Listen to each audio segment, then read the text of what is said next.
Segunda de Tesalonicenses, capítulo 3, el texto que hemos leído antes.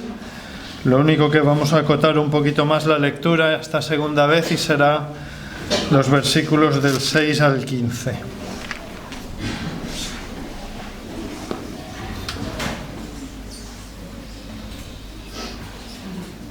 Y antes de venir a la lectura vamos a hacer una pequeña oración. Ponemos en manos de Dios este tiempo, que Dios nos guíe. Tal como hemos orado, Señor, ponemos en tus manos este tiempo para que tú nos hables a través de tu palabra y que tú hables a nuestros corazones y que tú puedas traer salvación a las personas que no te conocen. En el nombre de Jesús. Amén. Amén. Muy bien, Segunda de Tesalonicenses, capítulo 3, versículo 6, dice así: Pero os ordenamos, hermanos, en el nombre de nuestro Señor Jesucristo, que os apartéis de todo hermano que ande desordenadamente y no según la enseñanza que recibisteis de nosotros, porque vosotros mismos sabéis de qué manera debéis imitarnos, pues nosotros no anduvimos desordenadamente entre vosotros, ni comimos pan de balde, el pan de nadie, sino que trabajamos con afán y fatiga día y noche para no ser gravosos a ninguno de vosotros. No porque no tuviésemos derecho, sino por daros nosotros mismos un ejemplo para que nos imitaseis. Porque también cuando estábamos con vosotros os ordenábamos esto: si alguno no quiere trabajar, tampoco coma. Porque oímos que algunos de entre vosotros andan desordenadamente, no trabajando en nada, sino entrometiéndose en lo ajeno. A los tales mandamos y exhortamos por nuestro Señor Jesucristo que trabajando sosegadamente coman su propio pan. Y vosotros, hermanos, no os canséis de hacer bien. Si alguno no obedece a lo que decimos por medio de esta carta, a ese señaladlo y no os juntéis con él para que se avergüence. Mas no lo tengáis por enemigo, sino amonestadle como a hermano. Amén. La última vez que me tocó traer el mensaje de la palabra, hace unas cuantas semanas, estuvimos meditando sobre este capítulo 3 de esta segunda carta del apóstol Pablo a los tesalonicenses. Y hoy me gustaría, con la ayuda de Dios, seguir viendo algunas enseñanzas de la palabra de Dios de este mismo capítulo 3. La última vez nos centramos en los versículos del 1 al 5 y hoy estaremos un poquito más atentos a los versículos del 6 al 15. Lo único que, para continuar ahí donde lo dejamos la última vez, conviene hacer un poquito de repaso, unos 5 minutitos, a lo que estuvimos viendo unas semanas atrás, para los que estabais, por si no os acordáis mucho, y también como un poquito de introducción para los que no estaban. Y una de las cosas que dijimos hace unas semanas es que este capítulo 3 es un tanto difícil, porque por un lado se nos sigue hablando del tema principal del capítulo 2, que son personas malvadas, personas no creyentes que hacen daño a la iglesia, y por otro lado se habla de hermanos que sí son creyentes pero que no están haciendo las cosas bien. Y son dos cuestiones diferentes, pero aquí el apóstol Pablo las trata casi juntas y es bastante importante hacer la distinción entre una cosa y otra. Hice mención a la parábola del trigo y de la cizaña en el sentido de que hay dos tipos de personas con los que nos podemos encontrar en nuestra vida, creyentes y no creyentes. Y dijimos que de ese texto se desprende que no se nos manda a hacer de jueces justicieros, agrupando, señalando, clasificando, separando a las personas que vamos viendo en las iglesias en estas dos categorías para ir arrancando nosotros mismos la cizaña. Eso no es así, pero también explicamos que hay otros pasajes en la Biblia, 1 Corintios 5, Mateo 18, sobre la disciplina en la iglesia que a priori podrían parecer algo contradictorios con la parábola de la cizaña, y también un poquito lo que vemos en este capítulo 3, pero no es así, no es que haya contradicción, sino que son pasajes complementarios y cada uno tiene su lugar en el sentido que le toca. Y la conclusión a la que llegamos hace unas cuantas semanas es que cada uno de nosotros como creyentes debemos estar atentos a nuestra actitud dentro de la iglesia. Y eso fue el mensaje principal de hace unas cuantas semanas, nuestra actitud dentro de la iglesia. Y en relación a los dos primeros versículos de este capítulo 3, dijimos que el mandato del apóstol Pablo, es decir, nuestra tarea, era poner todas las cuestiones de las que estábamos hablando en oración. Y dijimos que había que orar por nuestra iglesia en general, por el liderazgo de nuestra iglesia, un poquito más en particular, y para que seamos librados de personas malvadas, personas perversas que quieren hacer daño a la obra de Dios, que pusiéramos todas esas cosas en oración. Y en relación a los versículos del 1 al 5 estuvimos pensando a ver si cada uno de nosotros cumple con lo que ordena aquí el apóstol Pablo, o si más bien había un poquito de margen de mejora en cada una de nuestras vidas. Estuvimos meditando a ver si nosotros orábamos por esta iglesia de aquí del Arenal, si orábamos por el liderazgo de la iglesia, si orábamos por lo que dice el versículo 1, que la palabra del Señor corra y sea glorificada, si orábamos porque tanto la iglesia en general como el liderazgo sean protegidos de personas malvadas que quieren hacer daño a la obra de Dios.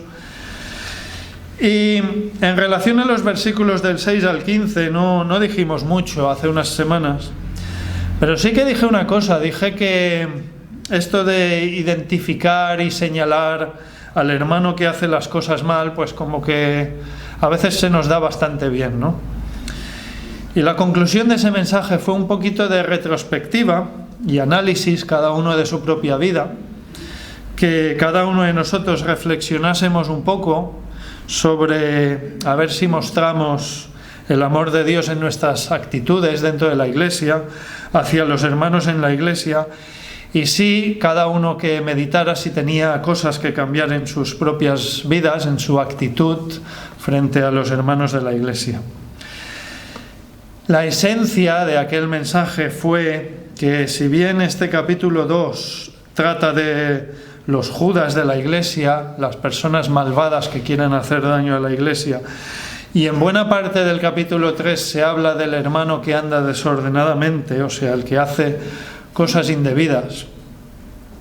Aunque sea bíblico y correcto identificar estas cosas, aparte de eso, la esencia de lo que vimos fue que, aparte de mirar hacia los demás, debemos también mirarnos a nosotros mismos, ver dónde estamos fallando y analizar dónde hay margen de mejora dentro de cada uno de nosotros. Y eso fue más o menos lo que vimos hace unas cuantas semanas. ¿Qué es lo que vamos a ver hoy? Pues hoy vamos a ver un poquito más de lo que nos enseña Pablo en estos versículos del 6 al 15. Me gustaría leerlo de nuevo, pero mientras lo leemos, mientras lo voy leyendo y lo vais siguiendo, por favor que nos fijemos en que el apóstol Pablo va hablando de creyentes en todo momento. Es verdad que habla de creyentes que no hacen las cosas bien, pero bueno, al fin y al cabo se nos está hablando de hermanos, o sea, de creyentes verdaderos. Por lo tanto, si tenéis la Biblia abierta en el versículo 6, lo voy a leer de nuevo, y como he dicho, fijándonos en que trata de hermanos. Dice el versículo 6: pero os ordenamos, hermanos, en el nombre de nuestro Señor Jesucristo, que os apartéis de todo hermano que anda desordenadamente y no según la enseñanza que recibisteis de nosotros, porque vosotros mismos sabéis de qué manera debéis imitarnos, pues nosotros no anduvimos desordenadamente entre vosotros, ni comimos de balde el pan de nadie, sino que trabajamos con afán y fatiga día y noche, para no ser gravosos a ninguno de vosotros. No porque no tuviésemos derecho, sino para daros nosotros mismos un ejemplo para que nos imitaseis. Porque también cuando estábamos con vosotros os ordenábamos esto: si alguno no quiere trabajar, tampoco coma. Porque oímos que algunos de entre vosotros andan desordenadamente, no trabajando en nada, sino entrometiéndose en lo ajeno. A los tales, o sea, a estos hermanos, mandamos y exhortamos por nuestro Señor Jesucristo que, trabajando sosegadamente, coman su propio pan. Y vosotros, hermanos, no os canséis de hacer bien. Si alguno no obedece a lo que decimos por medio de esta carta, a ese señaladlo y no os juntéis con él, para que se avergüence.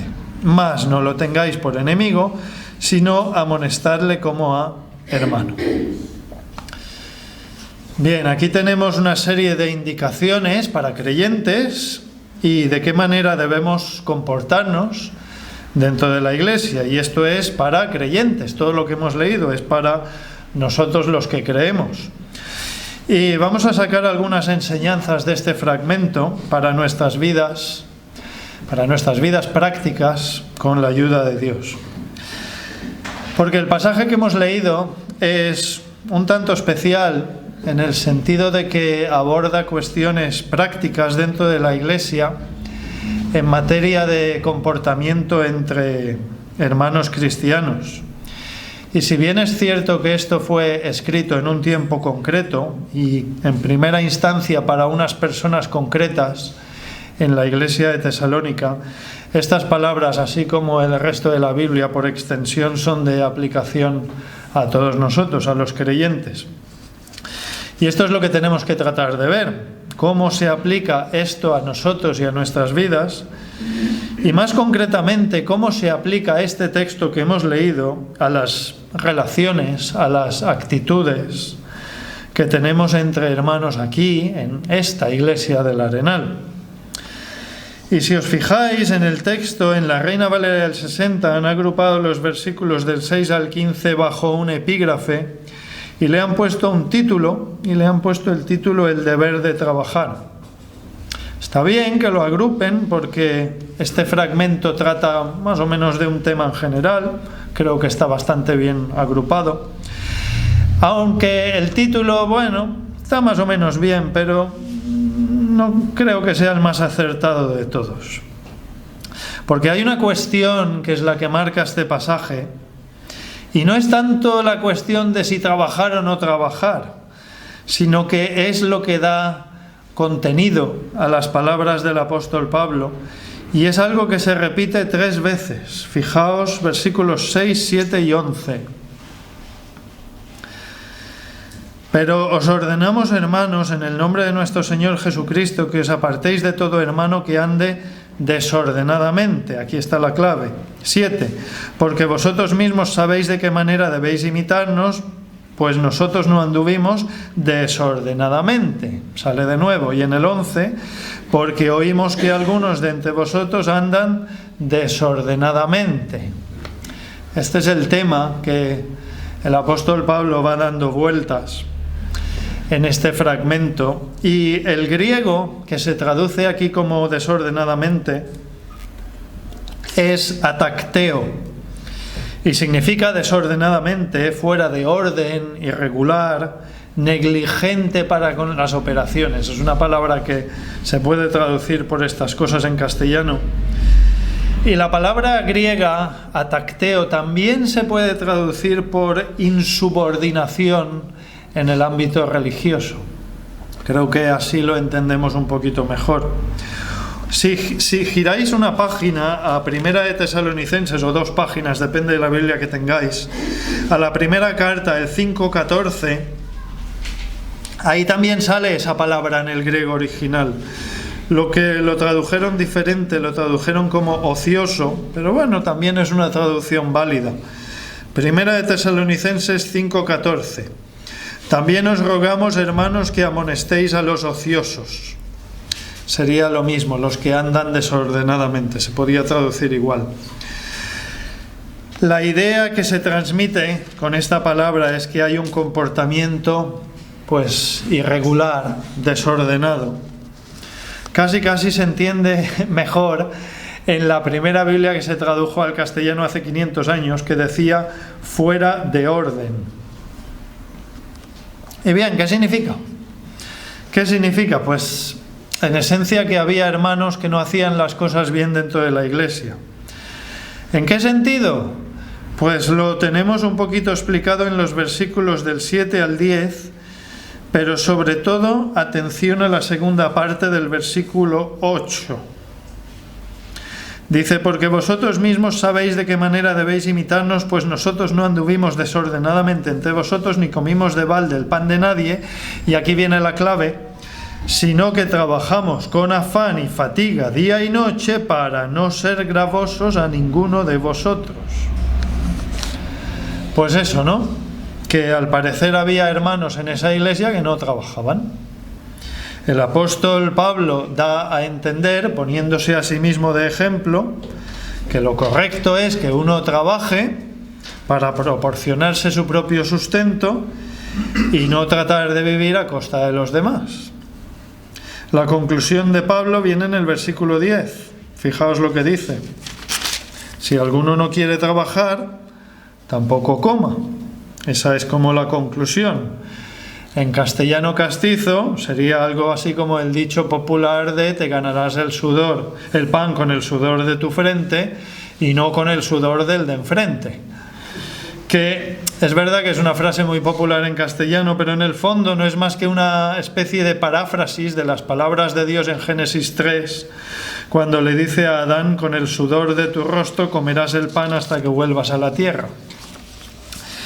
Y en los versículos 11 y 12, fijaos, por si la cosa no estaba clara, por si aún no estaba claro del todo, el apóstol Pablo insiste más en esta cuestión.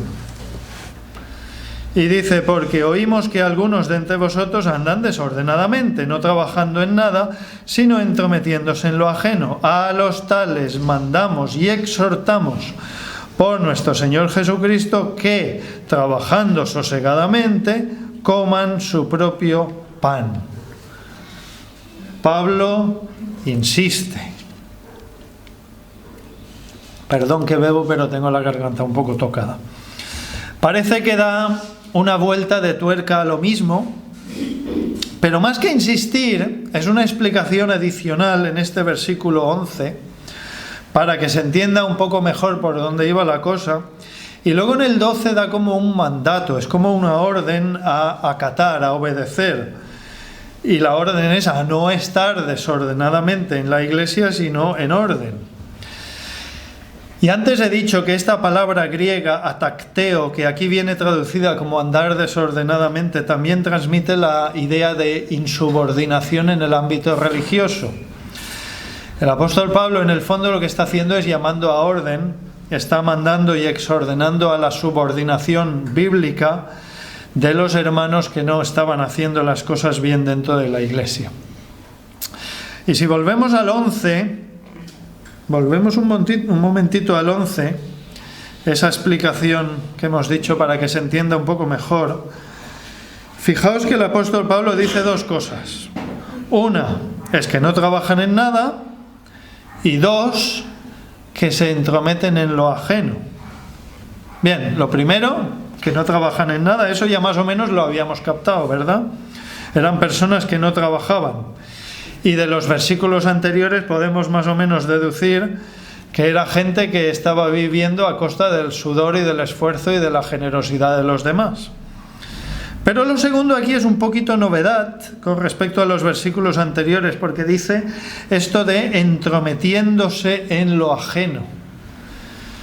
¿De qué va esto? ¿Qué es lo que significa esto? El original griego es una sola palabra, periergazomai, un poco complicada, pero es una palabra en griego, pero realmente es una fusión de dos palabras, por lo que para explicarla hay que entender las dos palabras fusionadas en esa palabra en griego. Hace 500 años la primera Biblia que se tradujo en español lo puso como tratando con curiosidad. En la 1909 decía ocupados en curiosear, y en la Reina Valera del 60 lo han actualizado a entrometiéndose en lo ajeno. Todas son explicaciones, traducciones válidas. El que me parece muy interesante es el interlineal de César Vidal, que lo traduce como haciendo lo que no es necesario. Y luego además lleva una anotación a pie de página en la que dice haciendo aquello que solo sirve para perder el tiempo o que es inútil. Y creo que es una buena explicación, creo que nos ayuda a entender un poquito lo que significa esa palabra compuesta en griego. En las Biblias inglesas es un poquito diferente, hay una especie de unanimidad, desde las Biblias más antiguas hasta las más modernas. Prácticamente todas las Biblias ponen la misma palabra, que es busybodies, que traducido significa entrometidos, o incluso en el lenguaje coloquial de hoy en día, un me tome en todo, es decir, el que se mete en todo. Por lo tanto, el apóstol Pablo está indicando a los creyentes que no deben ser entrometidos y que deben trabajar para ganarse su propio sustento. Y ahora yo os pregunto, ¿estamos todos de acuerdo? Sí, ¿verdad? No hay mucho problema con esto. Estamos todos de acuerdo. Pero claro, un momento, vamos a reflexionar un poquito. ¿De verdad necesita el apóstol Pablo desde el versículo 6 ir explayándose hasta el versículo 12 solo para indicar que el creyente debe trabajar y que no debe intentar vivir a costa de los demás? Todo este texto, que son 6 versículos, ¿solo para eso? ¿Para indicar que el creyente debe trabajar? Y si lo desarrollamos un poquito más, bueno, pues que el creyente debe trabajar, no vivir a costa de los demás y no meterse en cuestiones que no le importan. Claro, eso es lo que nos dice el texto. Con esto nos vamos a ir a casa. ¿Es esta toda la explicación que tiene el pasaje? ¿Que uno debe trabajar y ganarse su propio pan? ¿Eso es todo lo que nos enseña este pasaje? Todos estos versículos que hemos leído para llegar a esta conclusión, ¿no nos parece mucho? ¿Acaso no nos estamos perdiendo algo aquí? Porque hay algo más implícito en este texto que debamos entender, porque si vamos a la conclusión del apóstol Pablo, en el versículo 14 para estas personas, esa conclusión es dura, ¿eh? Fijaos el versículo 14. Si alguno no obedece a lo que decimos por medio de esta carta, a ese señaladlo y no os juntéis con él, para que se avergüence. Es una conclusión dura, que en el fondo no hace más que retomar lo expuesto en el versículo 6. Fijaos en el versículo 6, dice lo mismo. Pero os ordenamos, hermanos, en el nombre de nuestro Señor Jesucristo, que os apartéis de todo hermano que ande desordenadamente y no según la enseñanza que recibisteis de nosotros. El versículo 14 lo único que hace es retomar lo expuesto en el versículo 6, a modo de conclusión, claro. Y en el versículo 6 se está ordenando al creyente que marque distancias para con los hermanos que andan desordenadamente, y después de desarrollarlo un poco en el versículo 14, Pablo insiste en lo mismo, en distanciarse de esas personas que no hacen las cosas bien en la iglesia. Dice que hay que señalar a estas personas, es decir, que hay que identificarlas y que se sepa que lo que hacen no está bien.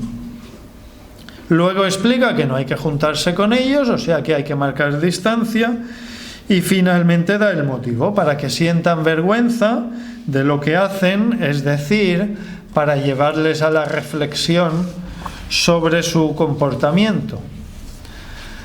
Pero hay una salvedad, y la salvedad viene justo después en el versículo 15. ¿Qué dice la salvedad?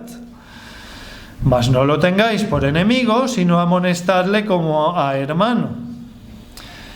Aquí Pablo está recordando que aunque haya personas que no se porten bien, no hay que tenerlos por no creyentes, no hay que tacharlos entre comillas, sino que más bien salgan palabra de amonestación de nuestra boca hacia ellos en modo de advertencia con amor, que es como se tiene que hacer entre hermanos. Pero bueno, vuelvo a lo que decía antes. Todo este pasaje para indicar que marquemos distancia para los creyentes que no hacen las cosas bien, básicamente lo que se nos indica a personas que no trabajan, todo este pasaje para eso, pues sí y no. Sí, porque es lo que hay, es lo que dice el texto, o sea que sí. Pero en parte No, porque detrás de ese comportamiento desordenado parece haber algo, una causa, un detonante. Y vale la pena, creo que vale la pena fijarnos un poquito en la palabra de Dios, en estas dos cartas a los tesalonicenses, para intentar verlo o analizar qué es lo que sucedía en un contexto un poquito más amplio. Y si uno va a comentarios bíblicos, si uno mira a los comentaristas bíblicos sobre este pasaje, más o menos ve que todos llegan a la misma conclusión, que estas personas conflictivas de las que se habla aquí, personas que no trabajaban y estaban metiéndose un poco demasiado en la vida de los demás hermanos, tenían en común una cuestión, que es un enfoque incorrecto sobre ciertos asuntos bíblicos. Y más concretamente, un enfoque inadecuado sobre las prioridades del creyente. ¿Por qué los comentaristas bíblicos en general llegan a esta conclusión? Pues voy a tratar de explicarlo, porque el tema principal al que giran las dos cartas del apóstol Pablo a los tesalonicenses es un tema concreto, es el tema de la segunda venida, y ahora vamos a verlo. Vamos a ir a Primera de Tesalonicenses y quiero que veamos unas cuantas cosas, como el apóstol Pablo va girando las dos cartas en torno al mismo tema. Vamos a Primera de Tesalonicenses un momentito, acompañadme. Veréis que está dividido en 5 capítulos. Lo dividieron en 5 y curiosamente esas 5 divisiones vienen marcadas por esta cuestión, porque cada sección, cada capítulo acaba con una alusión a la segunda venida del Señor. Fijaos, Primera de Tesalonicenses 1:10. ¿Qué dice? Y esperar de los cielos a su Hijo, al cual resucitó de los muertos, a Jesús, y sigue. Bien, está hablando de la segunda venida. Capítulo 2, Primera de Tesalonicenses 2, 19 y 20. Porque ¿cuál es nuestra esperanza o gozo o corona de que me gloríe? ¿No lo sois vosotros delante de nuestro Señor Jesucristo en su venida? Vosotros sois nuestra gloria y gozo. Capítulo 3, lo mismo, iros al final, el 3:13. Para que sean afirmados vuestros corazones irreprensibles en santidad delante de Dios nuestro Padre, ¿y qué dice ahora? En la venida de nuestro Señor Jesucristo con todos sus santos. Y si nos vamos al capítulo 4, versículo 13, no lo voy a leer entero, pero veis el titulillo que le han puesto, ¿no? La venida del Señor. Dice: tampoco queremos, hermanos, que ignoréis acerca de los que duermen, para que no os entristezcáis como los otros que no tienen esperanza, porque si creemos que Jesús murió y resucitó, así también traerá Dios con Jesús a los que durmieron en él. Por lo cual os decimos esto en palabra del Señor, que nosotros que vivimos, que habremos quedado hasta la venida del Señor. Y va siguiendo, y el mismo tema sigue en el capítulo 5 hasta el versículo 11. Si os fijáis, el 2 del capítulo 5, dice: porque vosotros sabéis perfectamente que el día del Señor vendrá así como ladrón en la noche. En el 4 dice: paz, vosotros, hermanos, no estáis en tinieblas, para que aquel día no os sorprenda como a ladrón. Y sigue. Y si os vais al final ya del capítulo 5, versículo 23, dice: y el mismo Dios de paz os santifique por completo, y todo vuestro ser, espíritu, alma y cuerpo sea guardado irreprensible. ¿Para qué? Para la venida de nuestro Señor Jesucristo. Eso es la primera carta. Tiene toda una sección dedicada a la segunda venida, pero va dando vueltas a lo mismo. Ahora pasamos a Segunda de Tesalonicenses. Capítulo 1, versículos 9 y 10. ¿Qué dice? Empiezo por la mitad. Excluidos de la presencia del Señor y de la gloria de su poder, cuando venga en aquel día para ser glorificado en sus santos. Aquel día, ¿qué día es? el día de la segunda venida. Y en el segundo capítulo empieza diciendo, fijaos, nada más empezar: pero con respecto a la venida de nuestro Señor Jesucristo y nuestra reunión con Él, os rogamos, hermanos, que no os dejéis mover fácilmente de vuestro modo de pensar, ni os conturbéis ni por espíritu ni por palabra. No vendrá sin que antes sucedan toda una serie de cosas. ¿Qué impresión nos da todo lo que hemos leído? Haré la pregunta de otra manera. ¿Por qué el apóstol Pablo tiene que aclarar tantas cuestiones acerca de la segunda venida del Señor? ¿Qué necesidad tiene el apóstol Pablo de explicar tanto estas cuestiones?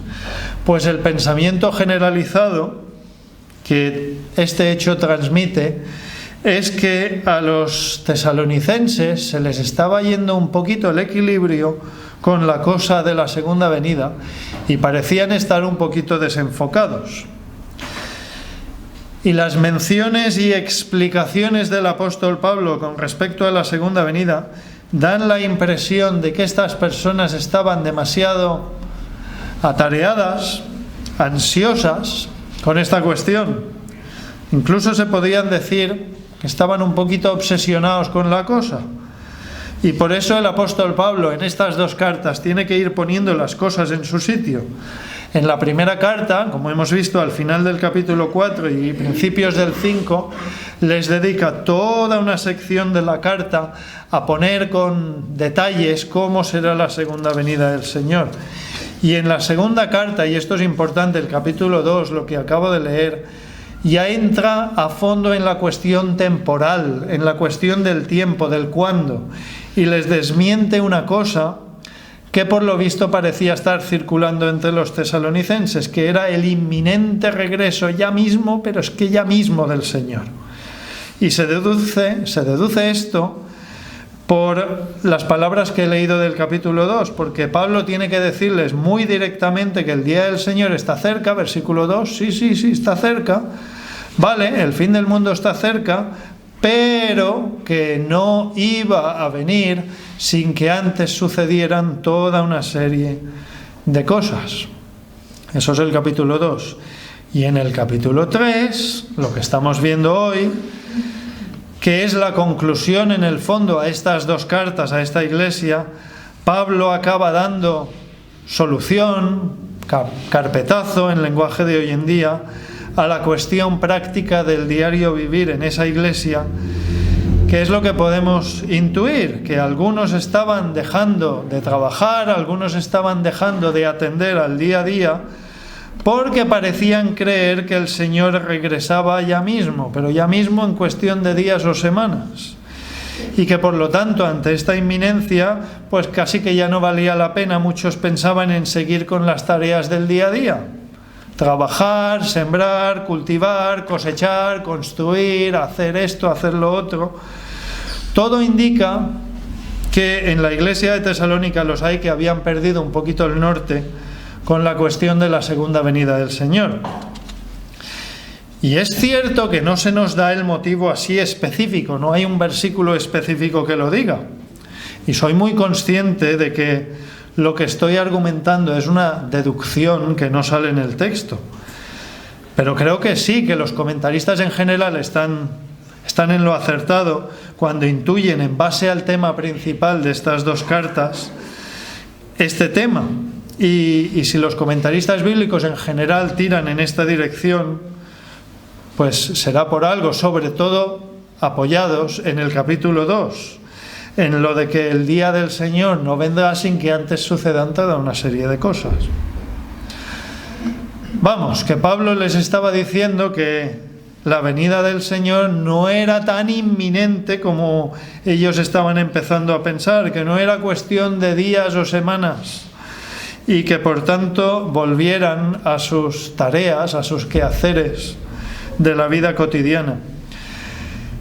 Y da esta impresión que ante la confusión que había en esa iglesia, el apóstol Pablo tuvo que intervenir para corregir esa situación de desenfoque, Y es básicamente lo que tenemos en nuestro pasaje de hoy, de los versículos del 6 al 15.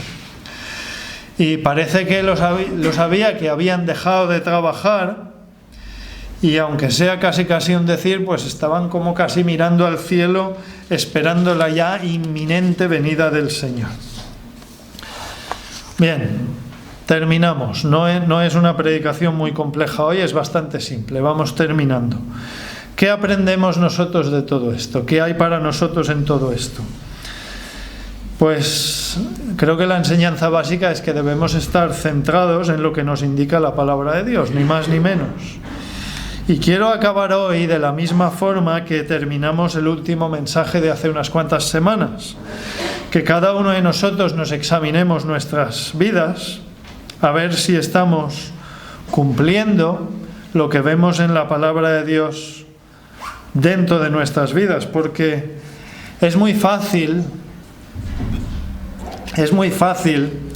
ir identificando al hermano que hace las cosas mal, al que anda desordenadamente.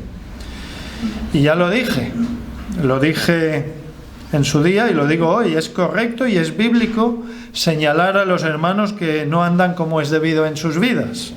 Y tal cual dice el apóstol Pablo, es bíblico distanciarnos del hermano que no hace las cosas bien y se entromete en lo ajeno. Pero bien, ¿qué hay de nosotros? ¿Qué hay de uno mismo? ¿Con qué facilidad apuntamos el dedo a los demás cuando hacen cosas mal?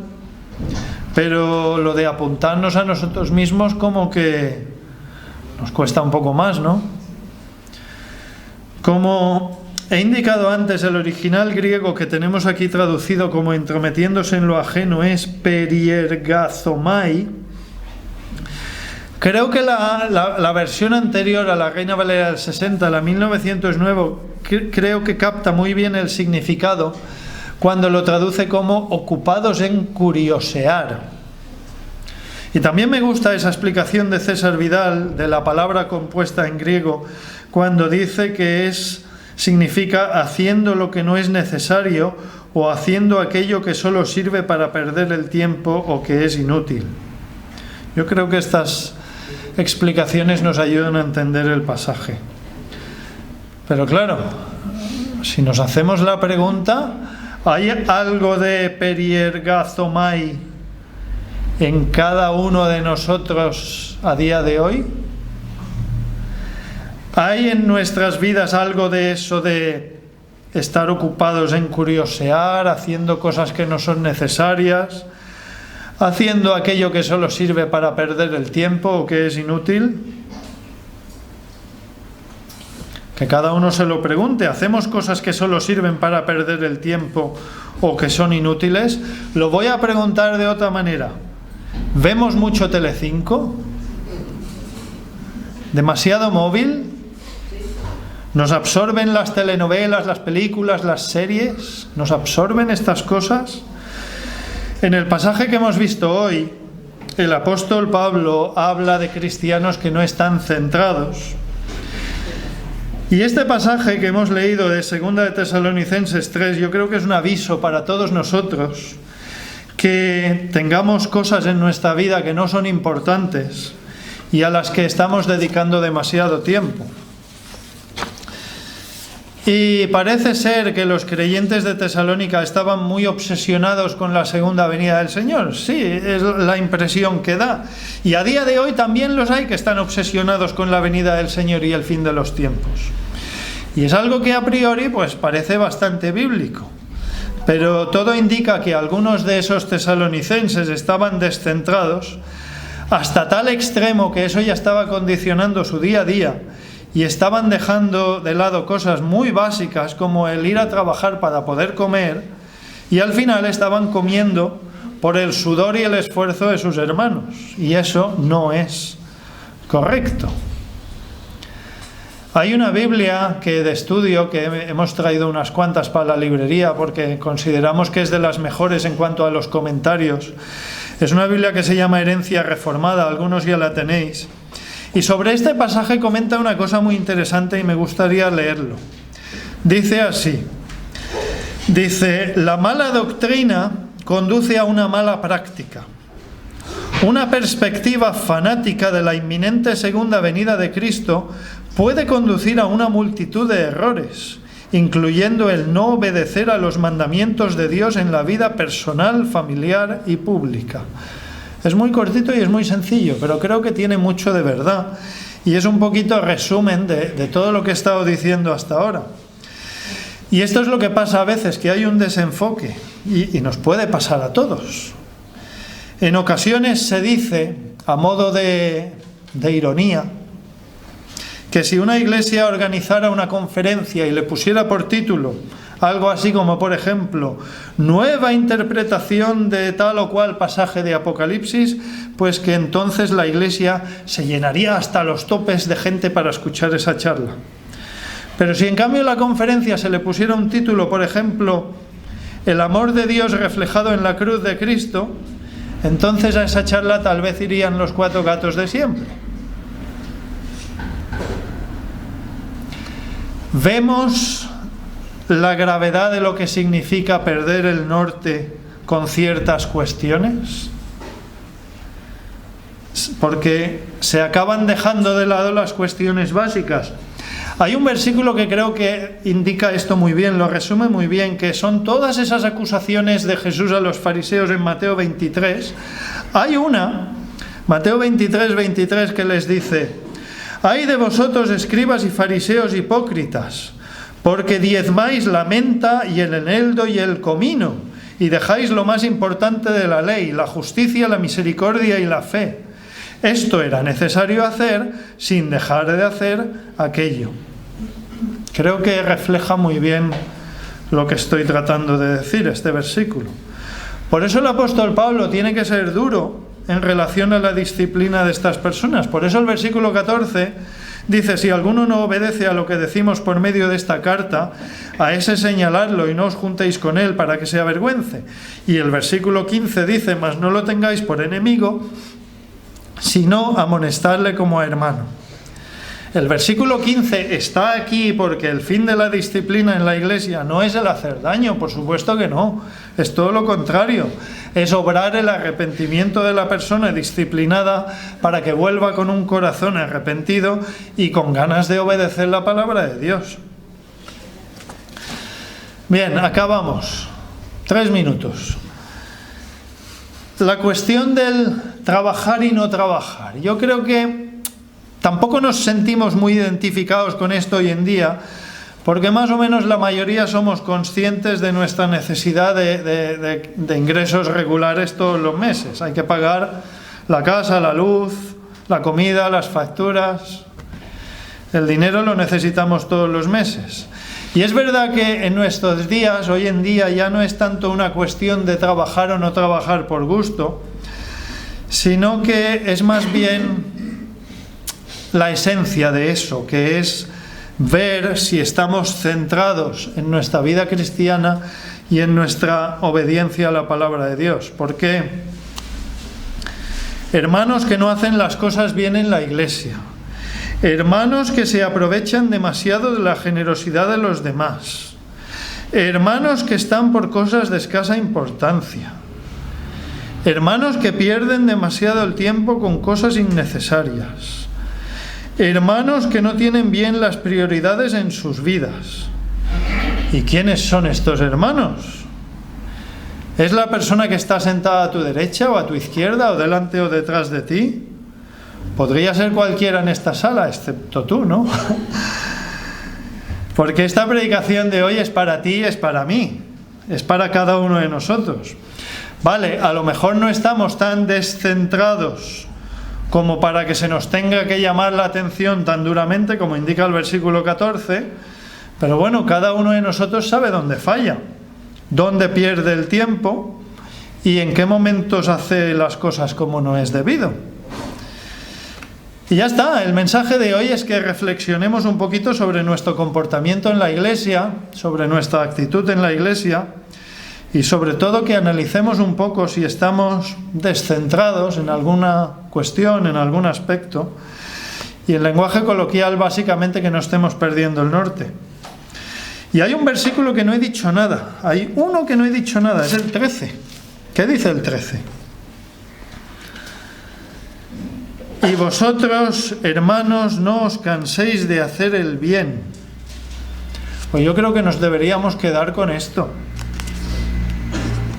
Si hay hermanos en la iglesia que no hacen las cosas bien, pues que nosotros sigamos con nuestra obediencia a la palabra de Dios y nuestro servicio diligente dentro de la iglesia. Y si nos tenemos que quedar con una sola cosa de esta predicación de hoy, si nos tenemos que quedar con una cosa, ¿con qué nos vamos a quedar? Pues que sea la importancia de estar centrados en una correcta y equilibrada obediencia a la palabra de Dios. Y básicamente que eso se debe reflejar a nuestra actitud dentro de la iglesia, nuestra forma de hablar con los hermanos, las palabras que utilizamos para responder cuando nos dicen cosas, y sobre todo nuestras acciones y nuestro servicio en la iglesia, porque eso es el fruto visible de la obra de Dios en nuestras vidas. Y básicamente esto es todo, que el Señor nos ayude a aplicar lo que hemos escuchado hoy en nuestras vidas. Y me gustaría terminar con el versículo 16, y con esto acabo, que dice: y el mismo Señor de paz os dé siempre paz en toda manera. El Señor sea con todos vosotros. Amén.